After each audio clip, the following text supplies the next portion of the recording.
E aí entra também o batismo com o Espírito Santo. O senhor começou falando inicialmente sobre também o que é batismo com o Espírito Santo, agora dá continuidade. O que seria o batismo com o Espírito Santo? Para que serve o batismo com o Espírito Santo depois do selo, depois do batismo nas águas?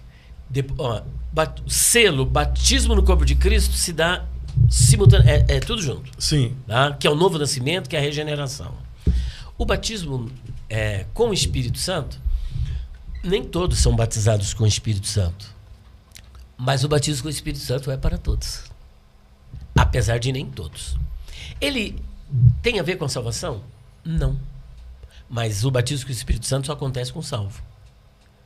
Mas não influi na sua salvação. O fato de você ser ou não batizado com o Espírito Santo não tem implicações diretas na sua salvação, porque a salvação é graça de Deus e é por meio da fé. Justificados, pois, pela fé, temos paz com Deus. Junto com a doutrina da justificação, você tem a doutrina da imputação, onde Deus, olhando para a nossa conta, estava zerado. O que Deus fez? Na sua graça e bondade, Ele colocou alguma coisa. Que coisa?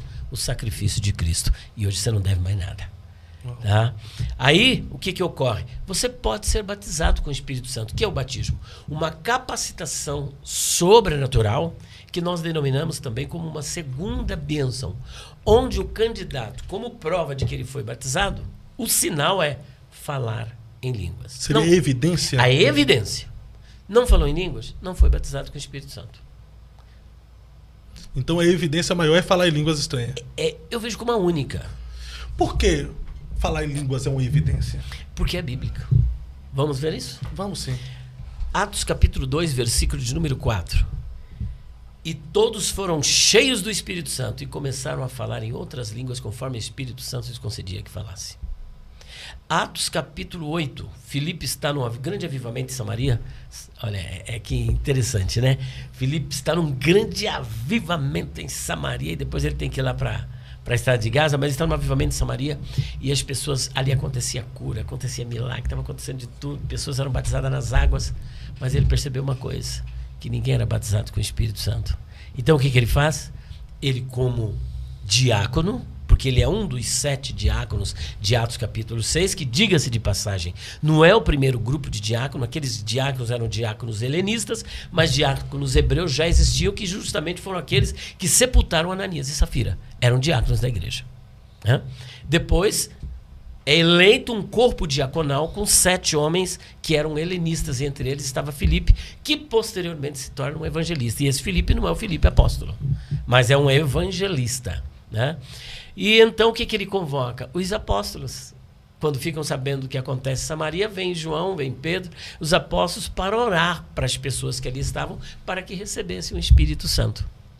Ali não é dito que eles falaram em línguas, mas como a evidência é essa, e eles receberam o Espírito Santo, então, pelo contexto, nós sabemos que eles falaram em línguas. Você vai, por exemplo, para Atos capítulo 10, versículo 44 até o 48, na casa de Cornélio, Pedro estava ainda falando para aquele grupo, aquele colégio da casa de Cornélio, que era a casa de Cornélio. Quando se diz casa, não era apenas da sua família, mas era todos aqueles que estavam sob o seu comando. Ele era um centurião, havia uma centúria, havia funcionários, havia escravos, havia servos, havia sua família, e eles receberam a fé.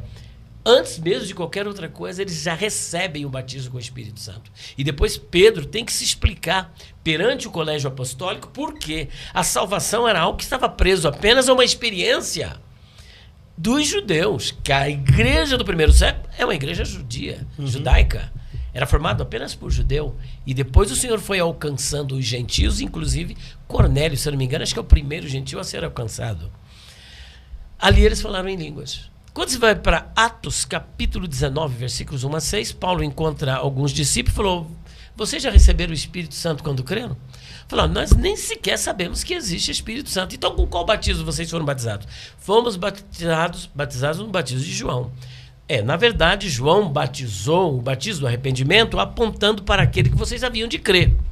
E eles ouviram a palavra. Olha só, aqui quebra esse paradigma da teologia e da visão reformada calvinista de que batismo com o Espírito Santo é o batismo no corpo de Cristo e que isso acontece quando você crê. É verdade. O batismo no corpo de Cristo é quando você crê.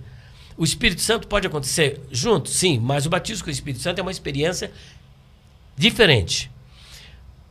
Paulo prega, eles recebem Cristo como Senhor e Salvador, são batizados nas águas, e depois do batismo nas águas, a Bíblia diz claramente, Paulo impôs as mãos sobre eles para que recebessem o Espírito Santo.